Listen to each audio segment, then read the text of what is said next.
Hey there, study buddies. I'm trying a new intro today. Apologies if the volume of the last episode was a little low. I'm also trying out some new equipment. That's okay, we can beta test this together. This is Big Bang Dreary, or Neared Science. Every once in a while, something comes along that's so good it makes you stop in your tracks, put down what you're doing, and just stare slack-jawed in amazement. Sometimes the opposite happens, and something is so bad that it elicits the same response.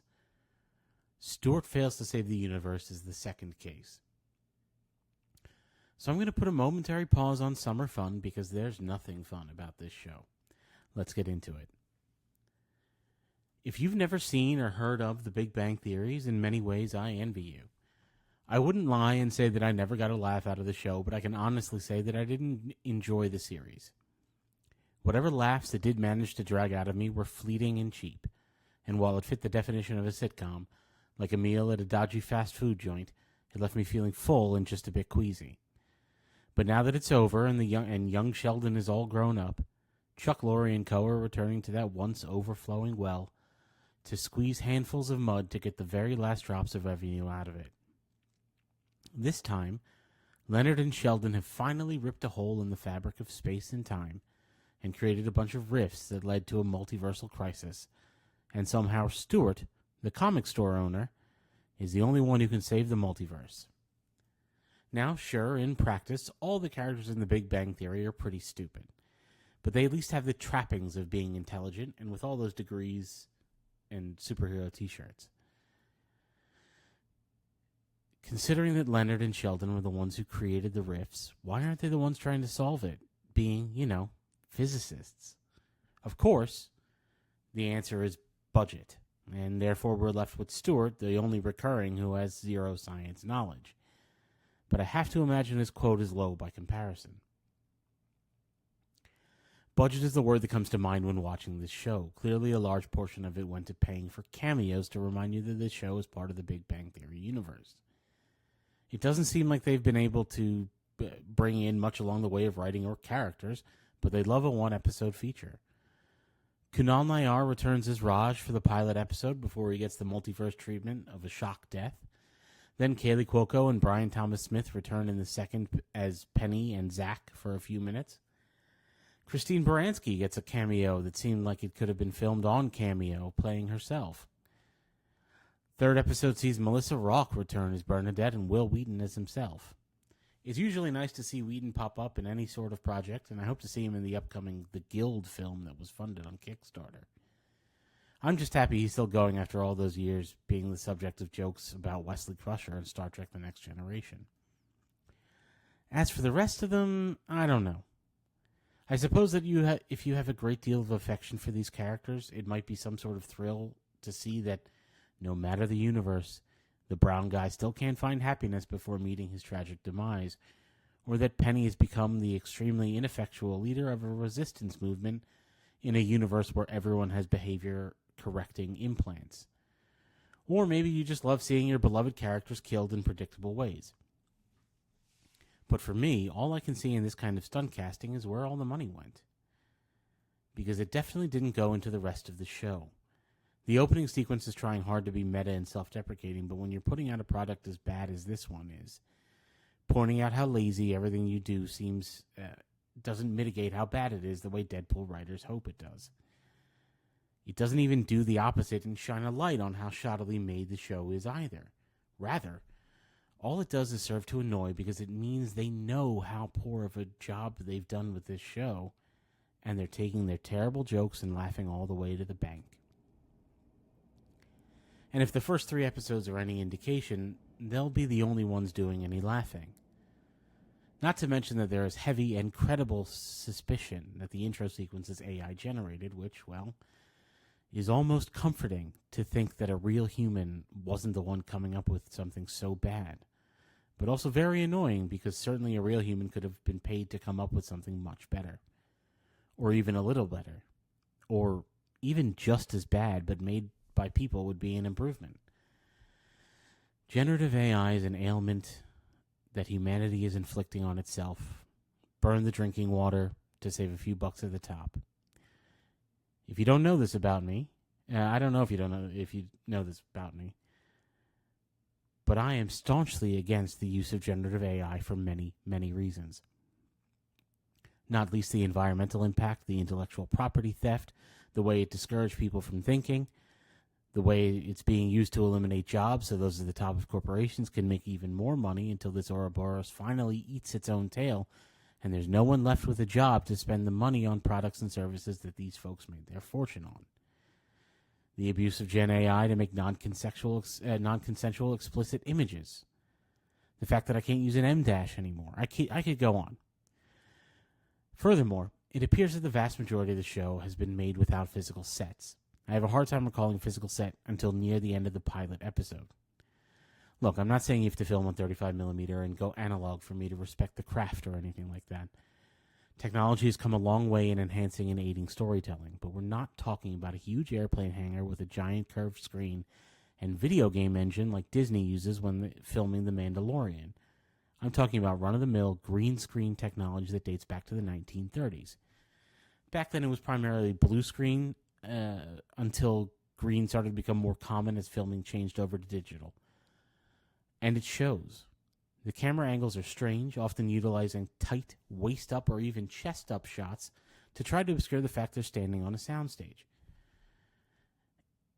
And in the wider shots, backgrounds appear flat and out of scale with the characters in shot. And for a show that loves to use special effects, they look more at home in a pre-sci-fi branding Sci-Fi Channel original movie than on the same network that made Doom Patrol and The Last of Us. There appears to be very little care given to how this show looks or feels. And the addition of occasional swearing does little to help the writing, which in 3 episodes has failed to make me even smile.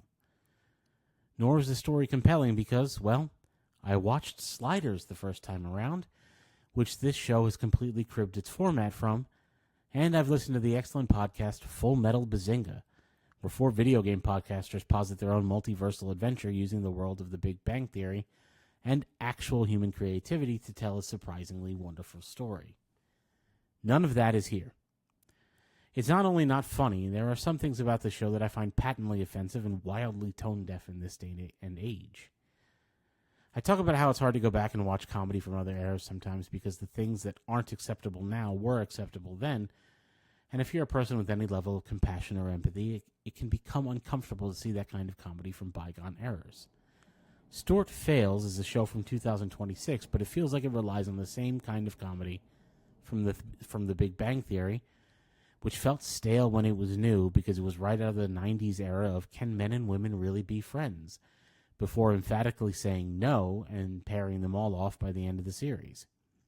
Except it was, can men and women really be friends if the men are sexless nerds who are desperate for human contact? And the answer is still no.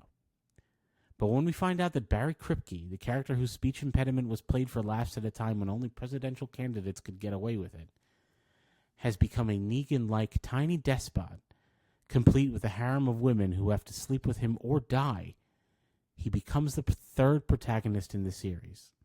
That's right. Here, in 2026, the creators of The Big Bang Theory want me to root for the rapist murderer. I thought this was a TV show, not Fox News. Again, it's thrown away for laughs. When Lauren Lapkus' Denise refuses to sleep with him, he orders her executed. He's the tertiary hero in this series. And it's not like he even realized that what he's done is wrong. He goes along for the ride, all while bemoaning the loss of his little fiefdom. Unrepentant is the word a judge would use, hopefully, at his sentencing. Now, maybe he'll have a heel turn later in the series and become a true villain. But when you're this shit as a protagonist, how could you even tell when he's turning into a villain? Spin-offs aren't all bad. There have been some great ones in the past, even from shows I didn't like. Take Better Call Saul, for example. Spun off from a show about a science teacher who makes increasingly bad decisions that are mostly all his fault, that I didn't like. Better Call Saul is a masterpiece. Frasier was smarter and better written than Cheers, and funnier, too. I mean, fight me on that one. Don't actually. I'm not strong. Pinky and the Brain benefited from standing on its own away from Animaniacs and has far more credible science behind it than Stuart Fails. And we wouldn't have the X-Files had Fox Mulder never found the file about a mysterious island that trapped the survivors of a 3-hour tour aboard the SS Minnow. Okay, that one is a joke. The X-Files wasn't a Gilligan's Island spinoff, but if Stuart Fails isn't going to be funny, I at least had to try. But this spinoff is very, very bad. I don't like to trash something without giving you viable alternatives because it's cheap and hollow to just hurl insults from the sidelines. There's the aforementioned Sliders, which may not have aged that well, but has aged better than this show, which is brand new. I will never stop recommending that people listen to Full Metal Bazinga, which is available on Apple Podcasts and Spotify. HBO Max's own Avenue 5 is a far superior science fiction comedy series. I can even recommend watching The Orville over Stuart Fails because at least that show had some capacity for improvement and did something through its run. Futurama is a great alternative to this if you want wacky storytelling in a fantastical science fiction setting, but still with the ability to tug at your heartstrings. Go watch Season 4, Episode 7, Jurassic Park, and come back to me if that one doesn't get you. Resident Alien and Doom Patrol are shows that are so much better than this on every conceivable level that it feels like an insult to the amazing work done by everyone on those shows to even mention them in the same breath as Stuart Fails. Good God, even Rick and Morty is better than this, and I find that show largely insufferable. Episodes release every Thursday at 9 p.m. on HBO Max, but don't watch it. It's not worth your time. This is a skip. And not in a, well, maybe you'll find something in it that I didn't kind of way. I always try to give a show 3 episodes before I start to pass judgment, and because of a packed schedule and a severely delayed post, I was able to watch 3 of these. And I can now confidently say that Stuart doesn't just fail at saving the universe. Stuart fails at absolutely everything. Watch it run for 10 seasons. Summer fun to return shortly, study buddies. And that's it for today's post. Remember the old saying, dying is easy, comedy is hard. Writing a blog is somewhere in between. If you liked what you've heard, tell your friends. If you didn't, tell your enemies, and make them read or listen to it. I should probably also tell you to like and subscribe and all those YouTube things. I've been getting a few more views lately, and that's been wonderful. Thank you all for being here. I've also started streaming on Twitch, so far it's been a mix of Marvel Rivals and some chatty Lego building, if that's something you're into. If you'd like to join me, I'll put a link to my channel in the description. I'd love to have you there. Until then, go listen to Full Metal Bazinga. Really, it's weird, but it's worth it. I'll see you next week.